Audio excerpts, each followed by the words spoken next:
Route 1 Pokémon, some of the weakest in any game and are rarely ever used. Maybe they might be about for the first gym, but as soon as some better Pokémon comes along the way, they are replaced. A few, if they have a powerful evolution, might stay on the team. Or if they're unlucky, they might stay as a HM slave, but for the most part they are discarded early on. Within Scarlet and Violet, along with its DLC, there are actually quite a lot of Route Pokémon that can be found in it. So I thought, what better of a challenge than to try and complete the game using only these Route 1 Pokémon. The idea is to play through with Nuzlocke rules. As soon as a Pokémon faints, they are no longer able to be used, no healing in battles, and a level cap of the highest next major battle's highest Pokémon. To stay true to their Route 1 nature, I will also not be allowed to evolve them, making the challenge that much harder. With the rules and the challenge idea now out the way, let's jump straight into Pokémon Violet to start this challenge. Luckily there isn't too much gameplay until we are truly able to start the run, with Lechonk being our first capture and the first member of the team, who we call Lepork.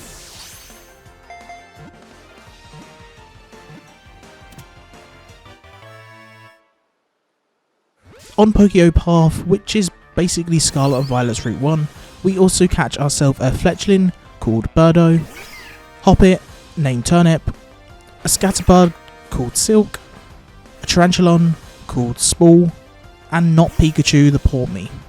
With our first few members, we start the main story, rescuing Miraidon and feeding them a sandwich, escaping the Haldor cave,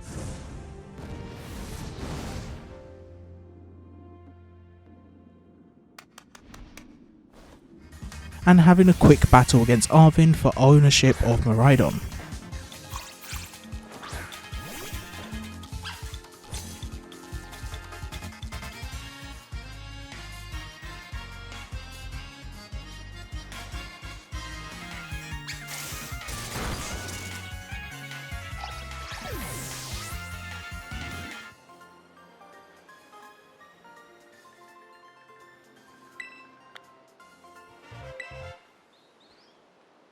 Before entering the school, we catch ourselves a Scorvet, who we name Squirrely.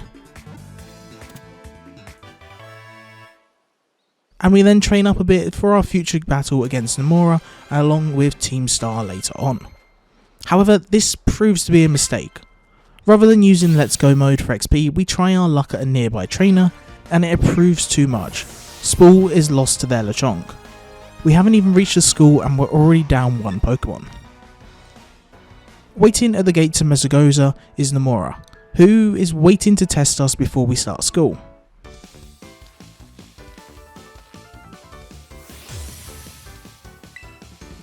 They start off with their Quackly and us with Birdo.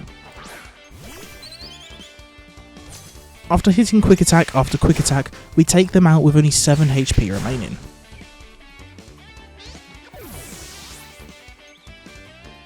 Nomura then sends out Portme, who, knowing we can't take another hit from them, we swap into Turnip, and as soon as we do, they make use of this generation's mechanic of terrestrialization.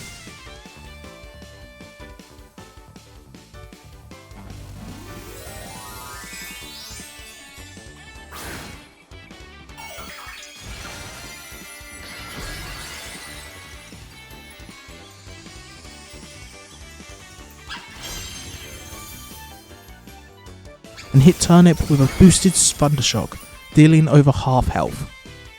It's here where things take a turn for the worse.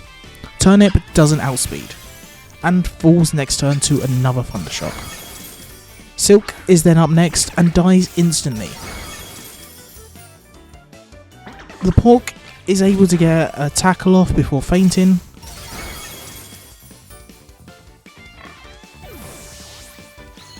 Squirrely gets off a bite, bringing Portme to just above half, before succumbing to a Thundershock themselves. With just Birdo and not Pikachu left, we send out not Pikachu for his resistance against the electric attacks. They manage to get off a few quick attacks, but it's still not enough to take them down.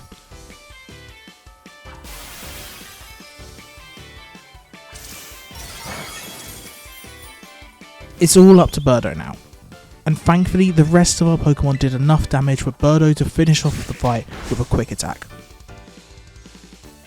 A victory but a painful one at that. The only Pokemon we now have remaining is Birdo. Looking back at the fight, I could probably have saved Silk, but the fight wouldn't have actually been won without all the little chip damage everyone else did.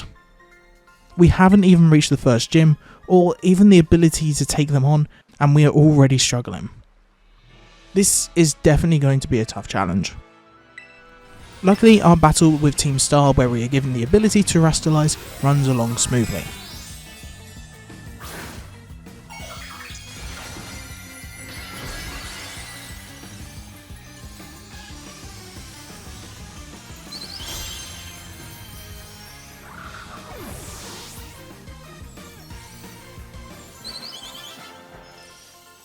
We then make our way to school and go through the whole introductory process and are finally able to take on the 3 main story arcs of Victory Road,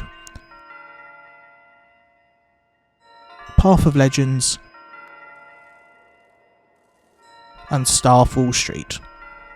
We're also now able to access DLC 1 of the Till Mast, which we do need to make our way there for a few new team members. But first of all, we catch ourselves a Starly who we name Star, as some much needed backup. Making our way to Kitagami, we catch ourselves another member of our team of Poochyena, who I forget to name. But it doesn't matter, as right at the start of the DLC we have to take on Carmine, and well, we lose Poochyena in the process.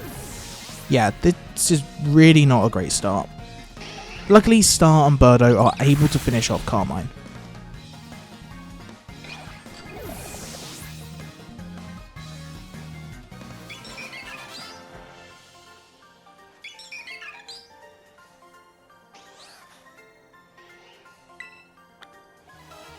Before we are able to explore and collect our team members within Kitagami, we also need to take on Kieran. They start off with Sentry and us with Birdo. Terastallizing and hitting 2 quick attacks takes down the Sentry, only being dealt a small amount of damage in return.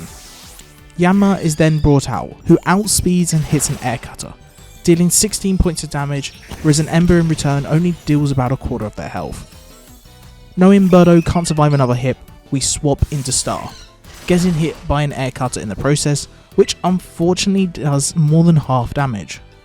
Realising Star is going down no matter what we do here, we hit a quick attack, bringing Yanma to just above half before going down. It's all up to Birdo, and whether or not a quick attack will KO. And, well, it doesn't, and Birdo falls to a struggle bug. Game over. The Nuzlocke has been lost. However, it turns out for this battle it doesn't actually matter if you win or lose to progress the story. So after some time debating what to do, we decided to play on with Star being wiped out but still having Birdo on the team. Mainly to see how far we have gotten and if we didn't lose, and just to see how hard some of the future battles might be. I know some people might be against this, but it's technically a loss, but at the same time, since it does still progress the story, and I think there's some instances in people's Nuzlockes where it's an acceptable rule. So yeah, we'll just see how it goes. Celine the Sentry, Todd the Cricketok, and Owl the Hoot Hoot, along with Grubwin, who is too high past the level cap, are all then caught in Kitagami. And back in Paldea, Rochelle the Rookidee is also caught. Time to make our way to Gym 1. The gym challenge is pretty straightforward, guiding a giant olive balloon over some obstacles and into a goal at the end.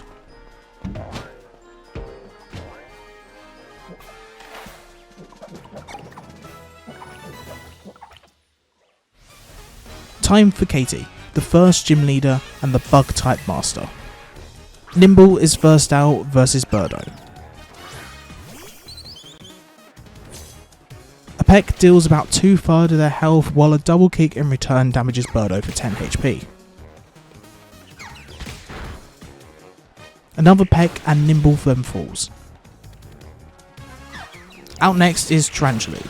The battle plays out the same as their last one, except this time around we are hit by an insurance instead, leaving Birdo with just 23 HP.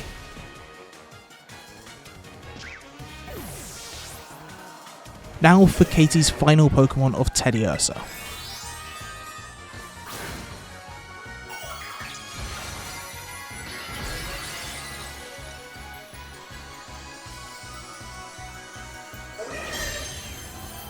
Thanks to Teddiursa terrestrializing, Peck does about a third of their health, but a Fury Swipes leaves Birdo on just 9 HP, not being able to take another hit. So we swap into Owl, getting hit by a Fury Cutter.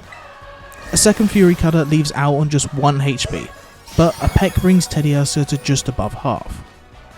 Now, here comes the issue and an effect I forgot Fury Cutter had. In order to save Owl, I swap into Rochelle, but despite having a resistance, Fury Cutter one-hit KOs them. The reason being is, with each successful hit Fury Cutter has, the move gets more and more powerful.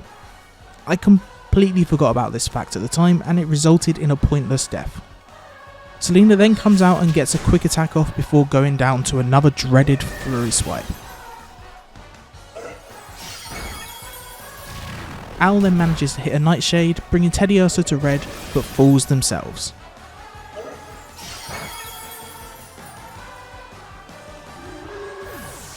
In hopes of ending this battle, Birdo comes out, terrestrializes, and a quick attack. This seals the deal. Gym Badge 1 is ours. But we have only 2 Pokemon remaining for the rest of the run, Birdo and Todd. It's not looking likely. Losing this many Pokemon this early on, but all we can do is push forward and pray for the best.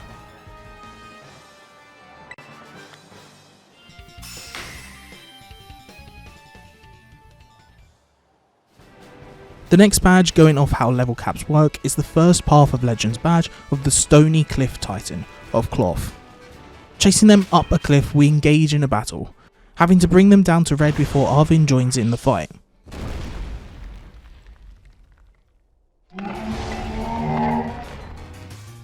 We start off by sending out Todd, terrestrializing to Bug, and a Vice Grip brings Todd to just below half health, and they hit back with a Struckle Bug, dealing minimal damage. But we do get a special attack reduction in the process. The next attack, Todd falls to another Vice Grip.